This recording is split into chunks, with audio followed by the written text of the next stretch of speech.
नमस्कार दोस्तों स्वागत है आपका ट्रुथ लेंस में। आज का विषय है हमारा बांग्लादेश की पूर्व प्रधानमंत्री शेख हसीना को डेथ सेंटेंस मिला है। इसका मतलब उन्हें फांसी की सज़ा दे दी गई है। दोस्तों क्या ये कानून था, राजनीति थी या कोई क्षेत्रीय शक्ति का बड़ा खेल है, और इंडिया पाकिस्तान का क्या एंगल रहता है? आइए इस चीज़ को पूरी वेरीफाइड तरीके से समझते हैं सोर्सों के साथ। दोस्तों शुरू करते हैं। हमारा टॉपिक है आज के बांग्लादेश की फॉरेन प्राइम मिनिस्टर्स हैं, इसको फांसी की सज़ा सुनाई गई है वहाँ के एक कोर्ट द्वारा। तो इसी चीज़ को हम डिस्कस करने वाले हैं।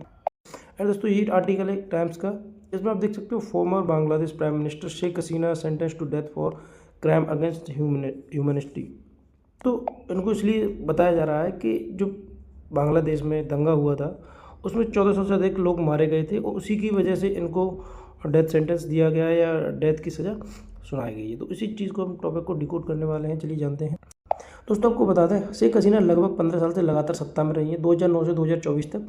उनके शासनकाल के आखिरी सालों में उन पर आरोप लगे कि उन्होंने विपक्ष पर कड़ा दमन किया, मीडिया को दबाया, साथ ही सुरक्षा बलों को अत्यधिक प्रयोग किया जनता पे, या बल प्रयोग की बहुत ज़्यादा उन्होंने यूज़ किया। इसी चीज़ को लेकर उनको ये सारा मैटर बना था और जुलाई के आसपास बांग्लादेश में दंगे देखने को मिले। दोस्तों थोड़ी सी इन्फॉर्मेशन हसीना शेख के बारे में जान लो। दोस्तों इनका जन्म जो है आपका शेख हसीना का 28 सितंबर 1947 को हुआ था, और जो बांग्लादेश की प्राइम मिनिस्टर रही हैं सबसे पहले 1996 से 2001 तक, एंड 2009 से 2024 तक इन्होंने सर्व किया है।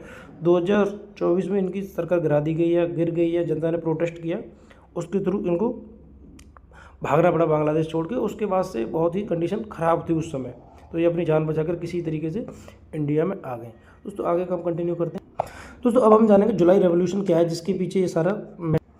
तो आपको बता दें दोस्तों, जुलाई 2024 में छात्रों ने सरकारी नौकरी में कोटा रिफॉर्म के लिए देश भर में काफ़ी सारे आंदोलन किए, और यूएन और कई अंतर्राष्ट्रीय रिपोर्ट के अनुसार उस आंदोलन के दौरान 1400 से अधिक लोग मारे गए। इस बड़े दमन को क्राइम अगेंस्ट ह्यूमनिटी के रूप में दिया गया, और उसी के कारण बस इनको डेथ की सज़ा सुनाई गई है, फांसी की सज़ा सुनाई गई है। इसमें कहा गया है कि डेथ के अगेंस्ट डेथ, यानी कि मौत के बराबर मौत ही है। जो 1400 लोगों की मौत का कारण है उसको भी मौत की सज़ा सुनाई जानी चाहिए, ऐसा कोर्ट का कहना है, और उसी वजह से इनको डेथ की सज़ा सुनाई गई। दोस्तों सबसे बड़ा सवाल बनता है कि शेख हसीना को ही क्यों सुनाई गई डेथ की सज़ा। तो आपको पता है इसमें पहला कारण है, प्रोसिक्यूशन ने कहा है कि अत्यधिक दमन का आदेश और सत्ता के ऊपर से, और सत्ता को दुरुपयोग तरीके से प्रयोग किया गया, सत्ता का दुरुपयोग किया गया। दूसरा इसमें ट्रायल में उन्होंने मास्टरमाइंड ऑफ क्रैकडाउन माना गया है, शेख हसीना को इस सारी साजिश का कर्ता या मास्टरमाइंड माना गया है।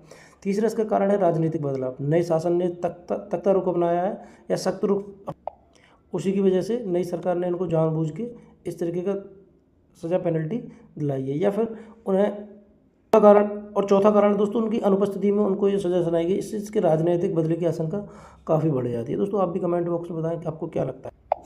दोस्तों यह विवाद जो है काफ़ी गहरा है, और शेख हसीना की पार्टी का आरोप है कि यह ट्रायल जो है राजनीतिक बदले की कार्रवाई है, और कुछ अंतर्राष्ट्रीय रिपोर्ट्स भी कहती हैं कि इसमें ड्यू प्रोसेस पूरी तरीके से फॉलो नहीं हुआ है। लेकिन दोस्तों इससे इंडिया के लिए परेशानियाँ बढ़ती ही क्योंकि दोस्तों इंडिया के लिए घटना साधारण नहीं है, क्योंकि हसीना अभी भारत में ही है। शेख हसीना जो है फॉर्मर प्राइम मिनिस्टर बांग्लादेश के, प्रेजेंट में भारत दिल्ली में है, और बांग्लादेश उन्हें वापस चाहता है। लेकिन इंडिया ने कहा है हम सभी स्टेक होल्डर्स के साथ रचनात्मक रूप से काम करेंगे, या सभी के साथ कंधे से कंधा मिलाकर, या जो बायलैटरल टॉक होती है उस तरीके से काम करेंगे, पूरी राजनीतिक तरीके से। परंतु लेकिन दोस्तों इससे इंडिया और बांग्लादेश की पॉलिसी काफ़ी कॉम्प्लिकेटेड होने वाली है, क्योंकि अब 10 से 12 साल जो पड़ोसी नीति थी वो शेख हसीना के अकॉर्डिंग चल रही थी, या शेख हसीना की गवर्नमेंट के अकॉर्डिंग थी। लेकिन अब बॉर्डर सिक्योरिटी, रोहिंग्या इशू और ट्रेड कॉरियर्स बैरियर्स जो है अब एक अलग गवर्नमेंट के साथ बिठाने पड़ेंगे, और इंडिया को ढाका के लिए नए पावर सेंटर्स के साथ रिश्ते बनाने होंगे, या यूनिस की सरकार से अपने मैटर्स को सही करना पड़ेगा, उस तभी इंडिया बांग्लादेश के रिलेशंस को एक आगे की दिशा मिलेगी। दोस्तों पाकिस्तान के लिए एक स्ट्रेटेजिक अपॉर्चुनिटी है, क्योंकि जितनी इनस्टेबिलिटी बांग्लादेश में बढ़ेगी उतना ही पाकिस्तान और चाइना को इन्फ्लुएंस बढ़ने का मौका मिलता है। पाकिस्तान नैरेटिव यह कहता है कि इंडिया का फेवरेट नेता था, उसकी सरकार गिर चुकी है, और इससे साउथ एशिया में स्ट्रेटेजिक बैलेंस बदलने वाला है। यह इंडिया के लिए सेटबैक है, लेकिन पाकिस्तान और चाइना के लिए एक अच्छा मौका है। दोस्तों बांग्लादेश की इस इनस्टेबिलिटी से चाइना को डीप एंट्री का मौका मिल जाता है, साथ ही port infrastructure, military training agreements के माध्यम से ये इंडिया के लिए काफ़ी दुख भरी खबर है, या अनफेवरेबल होने वाला है।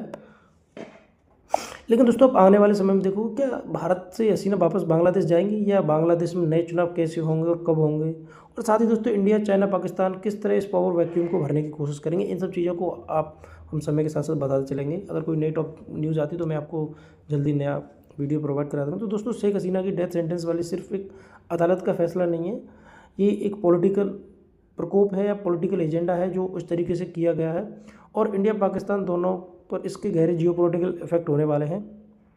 दोस्तों आपको वीडियो कैसा लगा आप हम कमेंट बॉक्स में जरूर बताएं।